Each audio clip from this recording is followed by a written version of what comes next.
Good morning, dear students. I am Sunita, Assistant Professor of Geography, Government Sambar Lake College. Today I am going to teach you structure of the Earth's interior, यानी पृथ्वी की आंतरिक संरचना। यद्यपि पृथ्वी का आंतरिक भाग भूगोल के अध्ययन के क्षेत्र के बाहर है, तथापि इसका अध्ययन इसलिए आवश्यक हो जाता है कि भूगोल के प्रधान विषय पृथ्वी की सतह की रूपरेखा का स्वभाव भूगर्भ के अनुसार ही निश्चित होता है। यानी कि जब तक हमें यह पता नहीं चलेगा कि भूगर्भ में क्या है, तब तक हम पृथ्वी की सतह की रूपरेखा का ज्ञान नहीं प्राप्त कर सकते हैं। भूगर्भ की जानकारी प्राप्त करने के लिए अनेक प्रयास जारी हैं, परंतु अभी भूगर्भ की जानकारी के लिए उसकी आंतरिक संरचना के विषय में सही जानकारी प्राप्त की जा सकी है।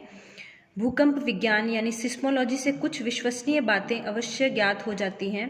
पृथ्वी की आंतरिक संरचना के विषय में जानकारी देने वाले स्रोतों को 3 वर्गों में विभाजित किया जा सकता है।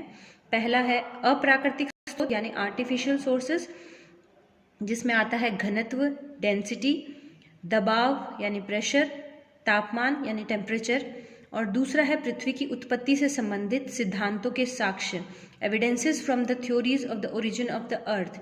तीसरा है प्राकृतिक स्रोत नेचुरल सोर्सेस, जिसमें आता है ज्वालामुखी उद्गार यानी वॉल्केनिक इरप्शन।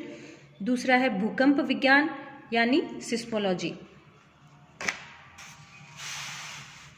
तो सबसे पहले हम पढ़ेंगे अप्राकृतिक साधन कौन कौन से हैं या अप्राकृतिक स्रोत कौन कौन से हैं, आर्टिफिशियल सोर्सेस कौन कौन से हैं। जिसमें सबसे पहले आता है घनत्व यानी डेंसिटी।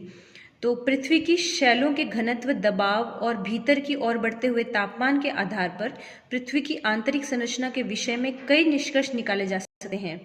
तो पृथ्वी की जो ऊपरी परत है, परतदार शैल जो है, उसका घनत्व है 3 या 3.5 ग्राम पर क्यूबिक मीटर, परंतु पृथ्वी की समस्त जो औसत घनत्व है वो है 5.5 ग्राम पर क्यूबिक मीटर। तो इससे हम पता कर सकते हैं कि जो पृथ्वी का अंतरतम है यानी